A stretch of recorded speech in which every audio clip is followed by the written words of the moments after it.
High, আমি তন্দ্রা সংসার থেকে বলছি। আজকে আপনাদের জন্য একটা খুব টেস্টি রেসিপি তৈরি করছি। এটার নাম হচ্ছে শুটকি মাছের ভর্তা। এবার দেখুন এটা কিভাবে তৈরি করছি। প্রথমে গ্যাস চালালাম, গ্যাস জ্বালিয়ে কড়াইটা বসালাম।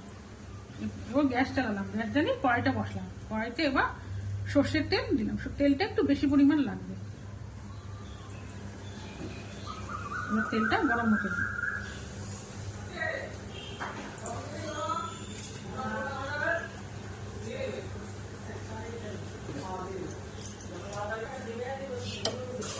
তেলটা গরম হবে। মশলাটার মধ্যে আছে আপনি শুটকি মাছটা প্রথমে গরম জলে একটু ভালো করে ভিজিয়ে রাখুন 5 মিনিট। তারপর ওটাকে ঠান্ডা গেলে 2-3 বার ধুয়ে নিন। ধুয়ে নেওয়ার পর আপনি এখানে 4টে পেঁয়াজ দেবেন। পেঁয়াজটা একটু বেশি লাগবে। পেঁয়াজ, রসুন 2 পা রসুন দেবেন। দুটো বড় বড় পুরো রসুনটাই, গোটা রসুনটাই দেবেন।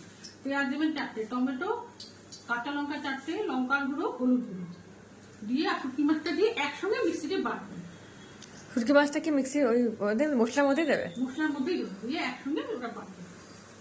বেটে কড়াইতে সর্ষের তেল একটু বেশি করে দেবেন। দেওয়ার পরে এবার শুটকি মাছটা ঢেলে দিন। এই যে মশলাটা আপনারা দেখে নিন।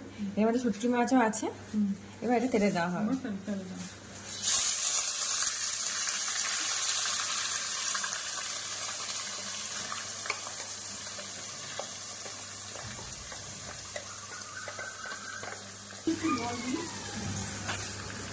ভালো করে ঝাঁপিয়ে নিই।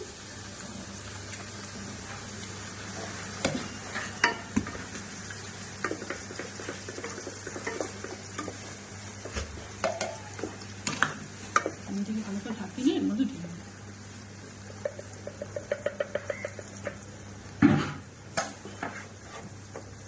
এরপর এর মধ্যে নুন দেবেন।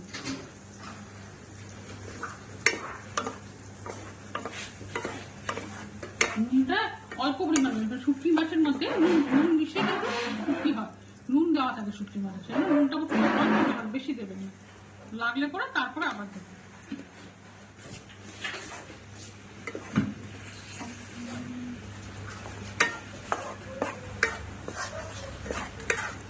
এবার এটা গ্যাসটা সিমে দিয়ে এটাকে খুব কষাতে থাকবে। অনেকক্ষণ ধরে এটাকে কষাতে হবে। কষিয়ে যখন ভেতর থেকে একদম তেল বেরিয়ে যাবে, কড়াই থেকে যখন উঠে আসবে, তখন মনে করবেন এটা হয়ে যাবে। ঠিক আছে, পরে এরকম হয়েছে, এই হয়েছে শুটকি মাছ। তারপর দিয়ে একটু এবার কাঁচা তেল ছড়িয়ে দেবেন।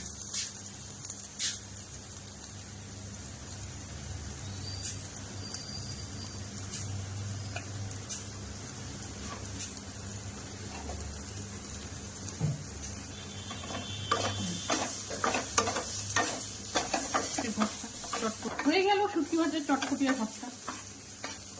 এটা দিয়ে আপনার পুরো ভাতটা খাওয়া হয়ে যাবে।